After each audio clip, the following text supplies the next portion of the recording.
오늘 우리가 읽을 세 번째 말씀은 마가복음 8장 22절에서 26절입니다. 신약성경 마가복음 8장 22절에서 26절입니다. 예수님은 그 일행이 베세다에 이르되 사람들이 한 소경을 데리고 와서 예수님께 고쳐 달라고 간청하였다. 예수님은 그를 손에 잡고 마을 밖으로 데리고 나가서 그를 두 눈에 침을 뱉고 손을 얹으며 무엇 좀 보이느냐 하고 물었다. 그러자 소경은 두리번거리다가 옛 사람이 보이긴 합니다만 나무가 걸어다니는 것 같았습니다 하고 대답하였다. 예수님이 다시 그의 눈에 손을 대시자 그가 눈을 열려 예수님은 그를 집으로 보내시며 마을에는 들어가지 말라고 수를 시켰다. 아멘. 있는 거룩하신 하나님의 말씀입니다.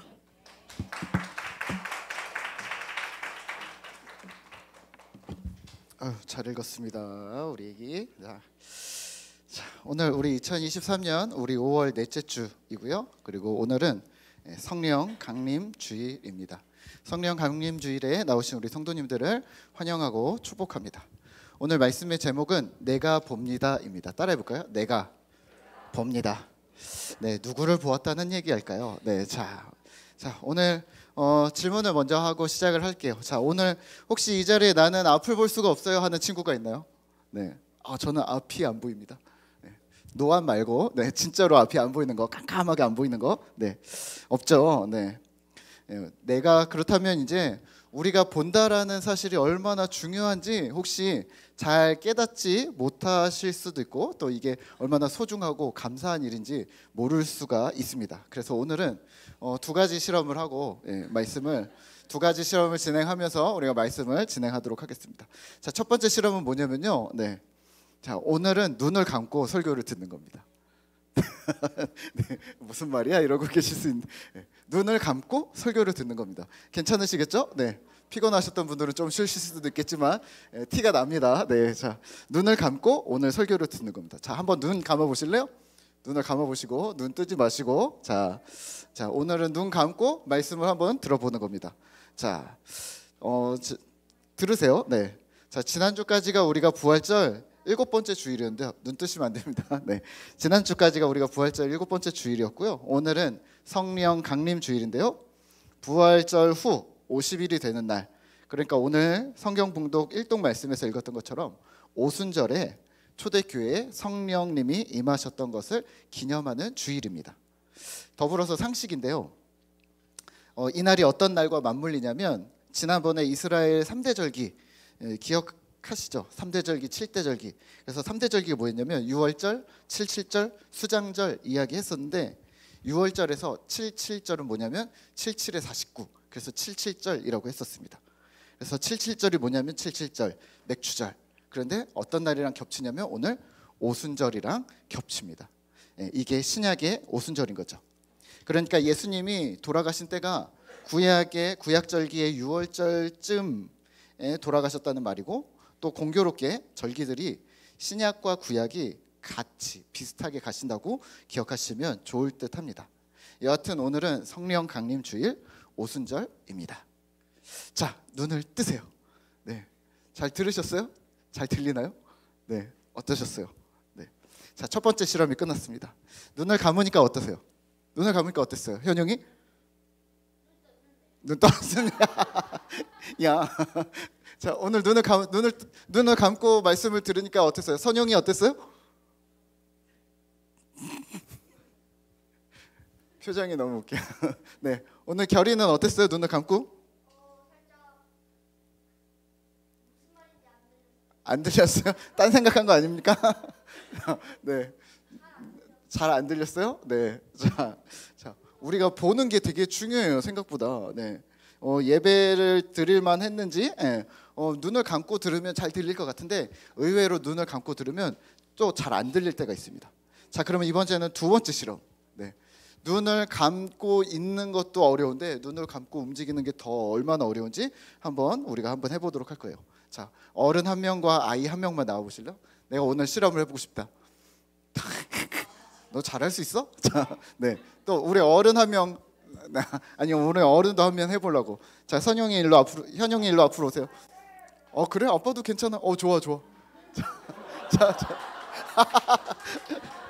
자, 자, 오늘은 거기 서식 계시면 되겠고요. 오늘 왜냐면 오늘 이게 두 개밖에 없어요. 네, 이게 뭐냐면요, 이게 케인이라고 하는 거예요. 우리가 흰 지팡이라고 이제는 많이 부르는데 예전에는 케인이라고 불렀어요. 그래서 시각장애인들이 앞을 못 보시는 분들이, 그래서 사용 방법을 알려드릴게요. 지금 쓸 거예요. 자, 이렇게 쓰면은 엄청 빨리 걷고 사람이 없는데 길을 갈 때 쓰는 방법이고요. 사실은 이렇게 사람이 많을 땐 이렇게 세워서 이렇게 들고 다닙니다. 그래서 이렇게 가다가 이렇게 내 몸 바운더리 있잖아요. 몸 바운더리에서 이렇게 눈을 감고 딱 걸리면 딱 쉽니다. 멈춥니다. 네. 이렇게 딱 걸리면, 네, 그러면은 쉬는 건데, 자, 그러면은 눈을 감고, 여기는 이제 좁으니까 이게 안 돼요 어차피. 그래서 몸에 이제 의자에 부딪히지 않도록 이렇게 잘 이렇게 탁 하면서 자 가는 거예요. 자, 선영이 일로 오세요. 자, 그리고 현영이, 미안해요, 현영이 목사님이, 네, 자 여기, 자, 재용 성도님. 그리고 그냥 갈 수 없겠죠? 자, 안대를 해야 합니다. 자, 안대를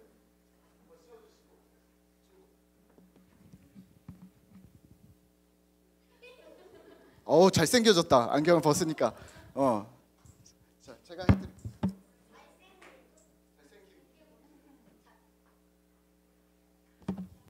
자, 현영이 여기. 자, 잠깐만. 현영이 여기 보고. 자, 저기 뒤에. 자, 눈 잠깐 열고.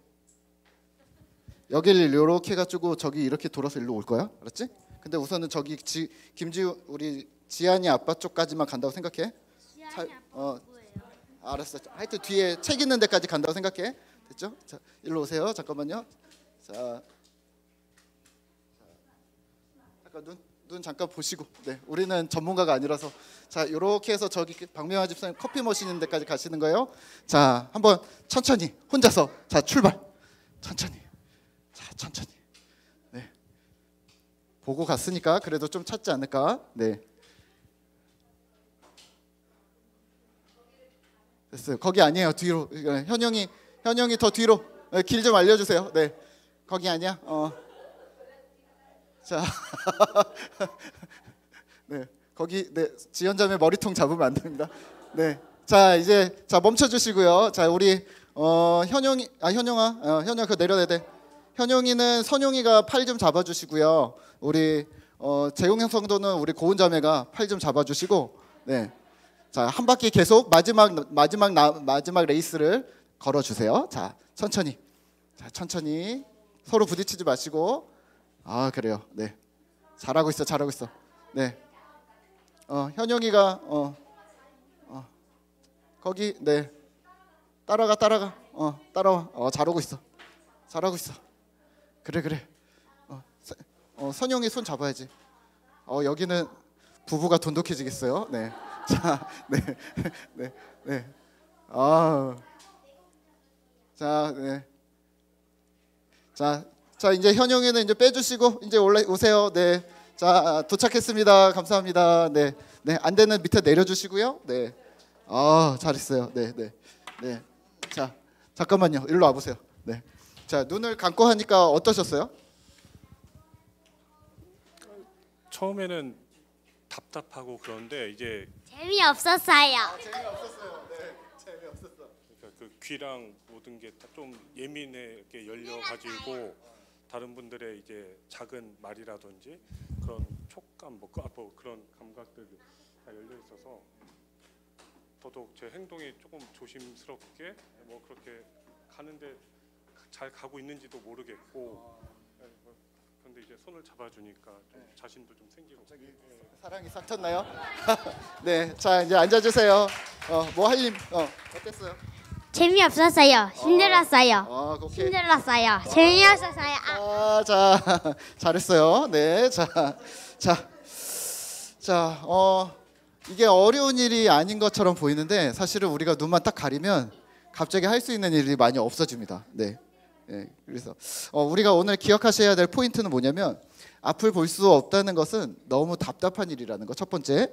근데 이게 답답한 일을 넘어서서 시간이 조금만 더 지나면 두렵고 무서운 일이 된다는 거. 그리고 이게 만약에 시간을 더 길게 평생이라고 친다면 좌절과 절망이 크게 몰려올 수도 있다는 것을 첫 번째 기억하시고요.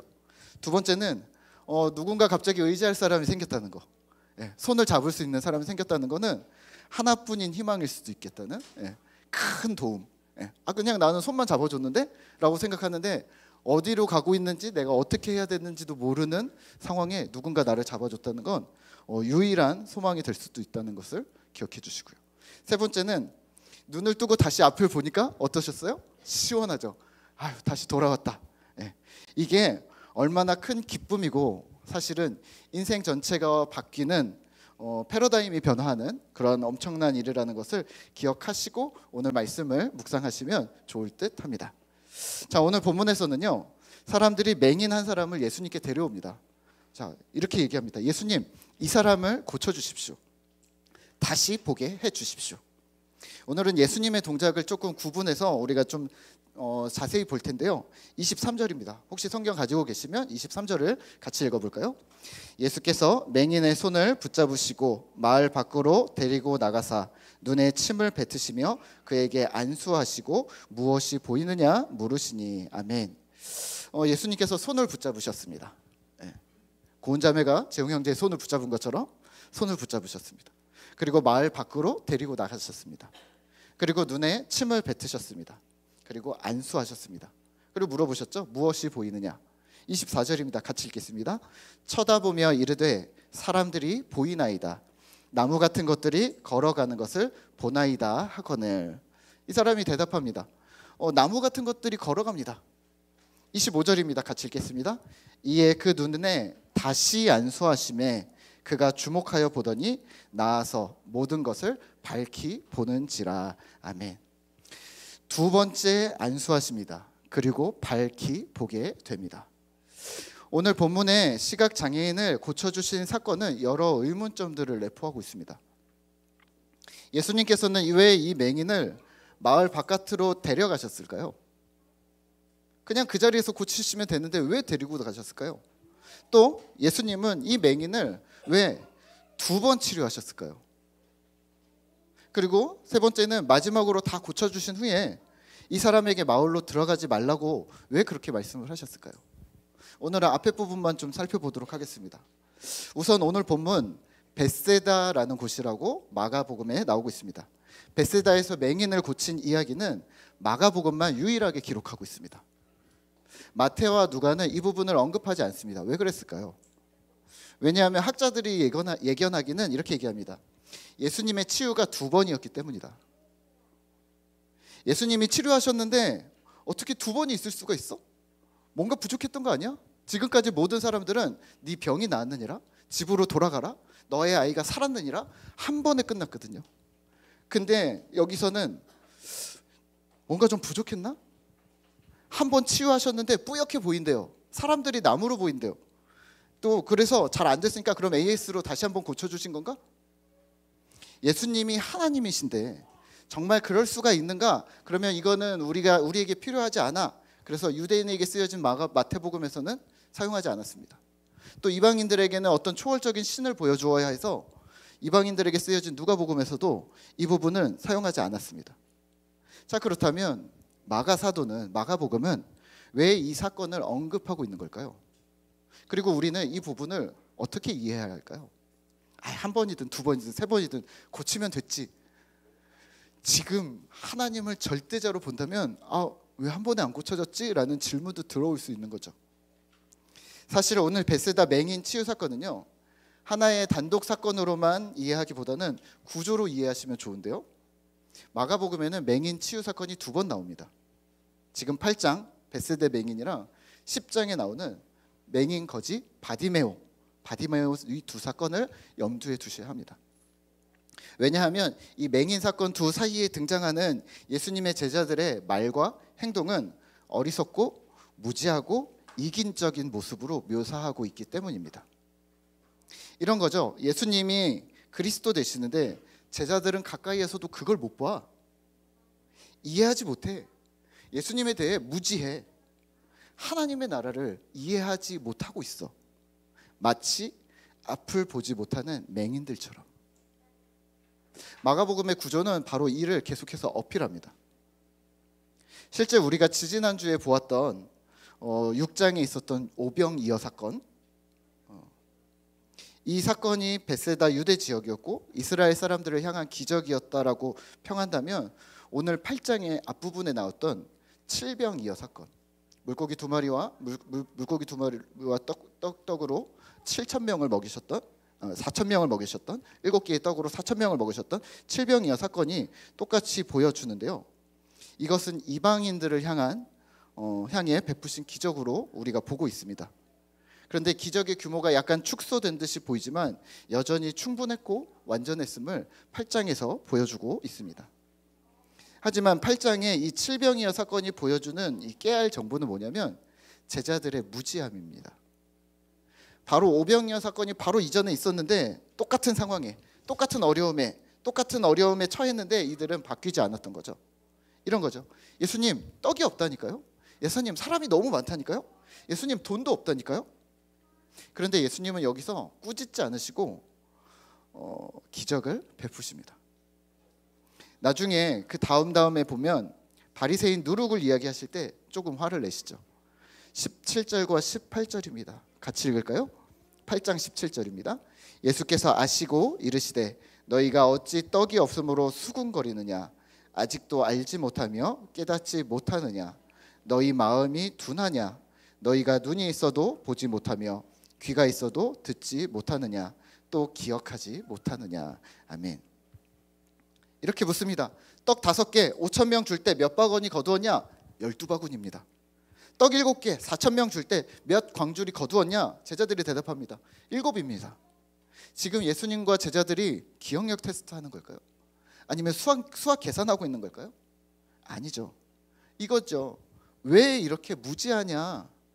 바로 얼마 전에 본 것도 기억하지 못하고 하나님 나라를 왜 이렇게 이해하지 못하느냐? 꾸짖고 계신 겁니다. 여기에 이어지는 맹인 이야기는 바로 너희에게 도움이 필요해. 예수께서 너희의 제자들의 눈을 뜨게 하셔야 돼 라는 마가의 의도적인 구성인 거죠. 그리고 사실 오늘 이 맹인이 벳세다 사람이라는 건 이건 더 완전히 의도한 건데요. 벳세다가 어딘가요? 오병이어 장소입니다. 벳세다에서 맹인을 만났는데 벳세다에서 오병이어와 칠병이어를 기억하지 못합니다. 이런 구도죠. 눈이 먼 자들과 눈을 열어 깨달은 자들, 여전히 보지 못하는 자들과 이제는 보게 된 자들. 이 무지하고 고집스러운 모습이 제자들 뿐이었을까요? 오늘 우리는 어떻습니까? 예수를 제대로 보고 있습니까? 열린 눈으로 성경을 이해하고 있습니까? 신앙이 무엇인지 깨달아가고 있습니까? 어제보다 오늘, 지난주보다 이번 주 믿음이 더 성장하셔서 돌아오셨습니까? 예수님의 두 번의 치유 사건을 그러면 우리가 한번 살펴보면요, 이렇습니다. 치유는 무조건 한 번이야 라는 고정관념을 일부러 깨트리는 겁니다. 완전하지 않다는 의미가 아니라 점층적으로, 단계적으로 밟아가야 할 일들도 있다는 것을 보여주신다고 생각하시면 어떨까요? 눈이 떠지는 것은 조금씩 어렴풋하던 것들이 벗겨지고 밝혀지고 또렷해지면서 명확히 보게 되는 우리의 신앙의 차원을 보여주는 것이라면요. 이렇게 생각하죠. 예수 믿는 순간 하루아침에 딱 집사님들처럼 믿음이 좋아지고 목사님처럼 뛰어나지고 믿음이 쭉쭉 성장하고, 또 우리 아이들이 오늘 말씀을 딱 가리키고 수련회를 한번 했더니 아이들이 어른들처럼 말하게 되고 어른들처럼 뭔가를 행동하게 되고, 그러면은 얼마나 좋을까요? 라고 우리는 생각합니다. 하지만 신앙은 성장입니다. 이 다음 문단에 나오는 주는 그리스도시요 살아계신 하나님의 아들이라고 제자들이 고백했지만 충분히 하나님 나라를 이해하지 못했습니다. 제자들에겐 계속된 성장이 필요했습니다. 마찬가지로 우리도요, 영적 어린아이에서 영적 청년이 되고 영적 어른이 되어서 공동체의 리더가 되고 믿음이 연약한 지체들을 돌보고 본인도 성장하는 그런 성숙이 모든 신자들에게 필요한 것이죠. 또 하나 재밌는 것은요. 저만 재밌나요? 네, 자 23절에 예수님이 묻습니다. 무엇이 보이느냐라고 묻습니다. 그러자 24절에 쳐다보며 말합니다. 나무 같은 것들이 보입니다. 예수를 쳐다보며. 근데 옛날 성경에서는 이 쳐다보며가 옛날 성경에서는 예수를 우러러보며 가로되라고 씁니다. 이게 아나블레포라는 헬라어 단어인데요. 이 단어가 두 가지 뜻이 있습니다. 다시 보게 됐다, 쳐다보다라는 뜻도 있지만 올려보다라는 뜻도 있습니다. 그러니까 24절은 예수를 쳐다보며라고 말하는 게 맞는데 이런 느낌도 있는 거죠. 예수님을 우러러보며 올려다보며 예수를 제대로 보게 돼요. 이런 느낌도 있는 거죠. 제자들이 무지해서 예수를 메시아로 보지 못하고 있어 이런 느낌에 지금 맹인은 예수를 올려다보고 예수를 쳐다보고 명확히 알게 되고 있어 라는 단어를 쓰고 있는 거죠. 이런 거죠. 맹인이 아나블레포 예수를 보고, 맹인이 아나블레포 모든 것을 밝히 보게 되었다. 예수를 제대로 보게 되었다. 그리고 세상을 제대로 보게 되었어 라는 표현인 겁니다. 다시 22절입니다. 예수께서 맹인의 손을 붙잡으시고 마을 밖으로 데리고 나가사. 예수님께서 이 맹인을 마을 밖으로 왜 데리고 나가셨을까요? 자, 마을 밖은 그러면 예수님이 계시던 장소에서 가까웠을까요? 멀었을까요? 5분이면 나갈 수 있었을까요? 10분이면요? 30분이면요?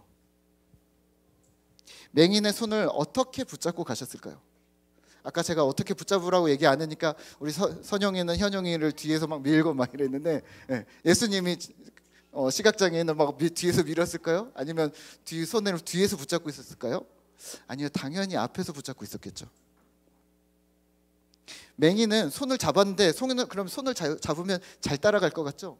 잘 못 따라왔잖아요. 손을 잡고 잘 따라왔을까요? 한 번도 안 넘어졌을까요? 아까 해봤잖아요. 눈을 감고 잘 걸을 수 있었는가? 옆에 사람이 도와준다고 빨리 걸을 수 있는가? 손을 잡고 가면 우리가 자꾸 힘이 들어가지 않는가? 아마도 천천히 조심히 꽤 시간을 들여 이동했을 겁니다. 서로 친밀함이 쌓일 정도로 말이죠. 예수님이랑 시각장애인이랑 아무 말도 안 하고 한 30분을 손을 잡고 그냥 걸어갔을까요? 그게 상상이 되세요? 아무도 방해가 없고 오해할 사람이 없는 몇몇의 사람이 있는 곳까지 왔습니다. 어찌됐건. 그리고 기적이 베풀어졌습니다. 오늘 베스다 맹인에게 예수님은 개인적으로 다가가셨습니다. 예수님의 사역을 눈여겨보시면 예수님의 병고침, 치유 사건은요, 일대 다수로 일어나지 않았습니다. 자, 여기 허리 아픈 사람들 있으세요? 내가 기도할게요. 다 나아라. 이렇게 얘기하지 않았다는 거죠. 지금 앞을 못 보는 사람들 있습니까? 100명입니까? 내가 지금 기도할 테니 다 나아라. 이렇게 얘기하시지 않았다는 거죠. 예수님은 모든 치유는 개별적이었습니다. 물론 포도주 사건이나 오병이어 무리를 걷는 바다를 잠잠케 하시는 사건들은 많은 무리들을 향해 사람들이 있는 곳에서 행하셨습니다. 하지만 죽은 사람을 살리시고 맹인을 치유하시고 귀신을 쫓아내시고 사람을 살리는 사건은 사람 한 사람에게 다가가셨던 거죠. 오늘 말씀을 묵상하며 그러면 우리는 무엇을 기억해야 할까요? 한 사람입니다. 따라해 볼까요? 한 사람. 다시 한번, 한 사람. 질문 하나 드릴까요? 사람이 어떻게 변할 수 있을까요? 공동체가 어떻게 되어야 진실한 공동체라고 말할 수 있을까요? 그리스도의 복음과 사랑을 어떻게 전수할 수 있을까요? 네, 한 사람입니다. 예수님의 선포와 치유를 우리 학족에서는 나눠서 보는 경향이 있는데요. 두 가지입니다. 사람들을 청중에 대해서입니다. 다수인가 개인인가. 여기서 선포는 일대 다수의 구도로 등장합니다. 하나님의 나라는 이런 것이다. 천국의 비유는 이런 것이다. 하나님은 이렇게 하셔야 기뻐하신다 라는 선포는 일대 다수였습니다. 그리고 대부분 그룹을 놓고 하셨습니다. 물론 개인으로도 하시긴 했습니다. 하지만 반면에 복음서 곳곳에서 눈길을 끄는 장면은 병자들이 예수님께 나아왔고 예수님은 늦은 밤까지 이들을 고치셨다는 겁니다. 이런 게 상상이 되는 거죠. 줄을 서서 한 사람씩 한 사람씩 예수님이 치유해 주셨던 거죠. 예수님의 사역의 상당한 시간이 개인에게 초점이 맞추어져 있다는 사실은 무엇을 의미할까요? 사역은 관계를 내포한다는 겁니다. 선포는 다수일지언정 사역은 개인입니다. 인사를 건네고 눈을 마주치고 손을 잡고 마을 밖으로 이끌어내시면서 시각장애인의 이야기를 들어주시고 나는 예수예요, 나는 메시아예요 라고 설명하시지 않았을까요? 이 사람의 이야기를 들어주고 경청해주고 이를 치유하시고 이를 고쳐주셨습니다. 선포와 사역, 이 전혀 다른 이 두 가지 색깔의 사명에 우리는 예수님처럼 적절하게 반응하셔야 되는 거죠. 이번 봄학기에 우리가 풍삼초 그룹을 이제 끝내면서 풍삼철을 끝내면서 지난주에 풍삼초 1대1 매칭을 했습니다. 우리가 소그룹으로 모일 때의 장점은 다양한 생각들을 나눌 수 있다는 장점이 있습니다. 반면에 1대1은 더 깊이 들어갑니다. 더 깊이 들어간다는 말은 뭐냐면 내 신앙이 낱낱이 드러납니다. 그래서 점검할 수 있을 뿐만 아니라 또는 내가 혼자가 아니라는 것을 깨닫게 됩니다. 아, 1대1인데 내가 혼자가 아니었구나. 그룹으로 일 때는 혼자인 느낌이 있거든요. 함께 신앙을 걸어가는 동반자가 있음을 경험하게 됩니다. 시간이 걸리더라도 예수님께서 그러셨듯이 우리는 한 사람 한 사람 관계를 쌓아가고 만들어가는 이 중요한 사역을 담당하셔야 합니다. 혹시 이러신 분들이 있을까요? 목사님, 저는 지금 인간관계로도 너무 피곤해요 라고 말하시는 분들이 있을까요? 네, 오해하셨습니다. 1대1은요 여러분들이 적적하실까 봐 혹은 외로우실까 봐 하라는 게 아닙니다. 저도 여러분들이 시간이 남을 것 같아서 혹은 외로우실 것 같아서 제가 해드리는 거 아닙니다. 1대1은 사명이기 때문입니다. 나만 신앙생활 잘하고 나만 행복하고 나만 천국 가고 이런 개인주의는 하나님 나라 복음이 아닙니다. 복음은 함께입니다. 예수님을 본받아 한 사람 한 사람에게 내 선입견 없이 내 어떤 편견과 어떤 내 판단 없이 우선 다가가는 게 이게 하나님 나라인 거죠. 질문 하나 드릴까요? 그렇다면 우리는 우리 공동체의 한 사람을 보면서 소망을 품을 수 있습니까? 약해 보이고 어리고 모나고 부족해 보이는 한 사람 한 사람을 보면서 하나님께서 저 사람을 들어 쓰시면 엄청난 역사가 일어날 거야 하는 이러한 기대가 우리에게 있느냐는 말입니다. 이번에 1대1을 매칭을 하면서 사실은 머릿속에서 계속 계획을 하면서 이번에는 한 명만 짧게 해야지 이 생각을 했습니다. 한 4번만 만나고 딱 짧게 굵고 짧게 해야지. 왜냐하면 많이 하면 힘드니까. 근데 오늘 말씀을 준비하면서 이 한 주간 생각이 더 많이 바뀌었습니다. 아 그래, 한 사람이 소망인데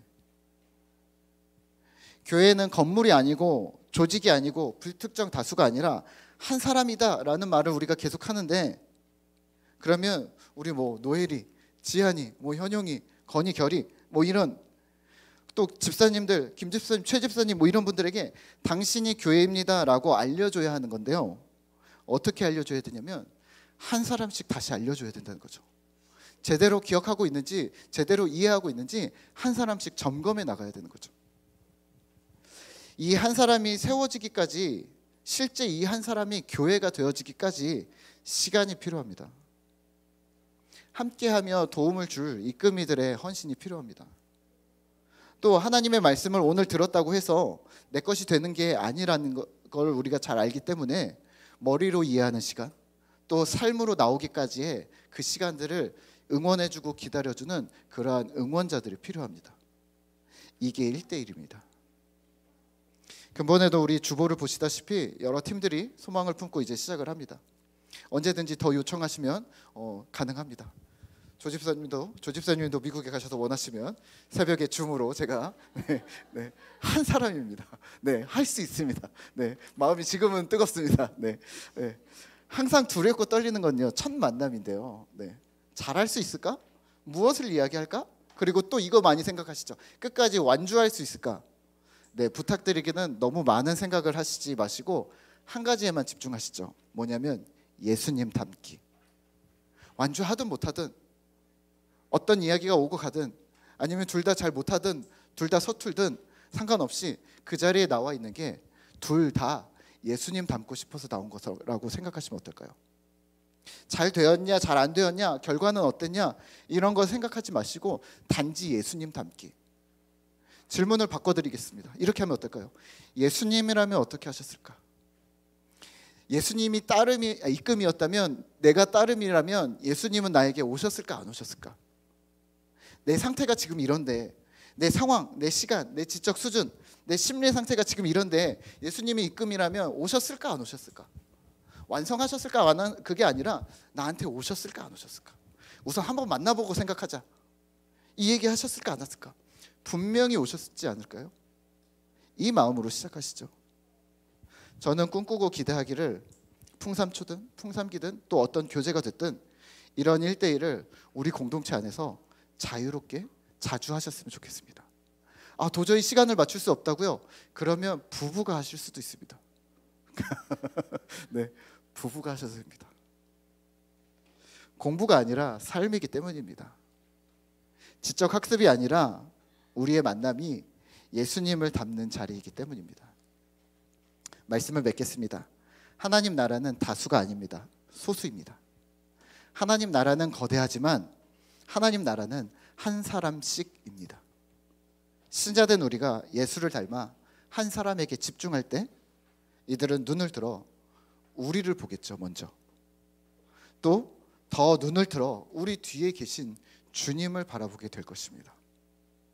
한 영혼을 천하보다 귀하게 여기라는 주님 말씀을 따라서 예수님처럼 행동할 때, 그렇게 나의 시간과 노력을 헌신할 때 이들은 나중에 이렇게 고백하게 될 겁니다. 이제야 내가 눈을 들어 주를 보게 되었습니다. 당신 때문에, 우리 이끔이 때문에, 혹은 나와 함께하는 우리 신앙의 동지 때문에 내가 영원한 주님을 보게 되었습니다. 이런 영광스러운 사역에 동참하는 우리 신실한 꿈터 공동체 되시기를 기도하겠습니다. 우리 이 시간에는 함께 찬양하고 기도하도록 할까요? 우리 욥의 고백, 우리 함께 찬양할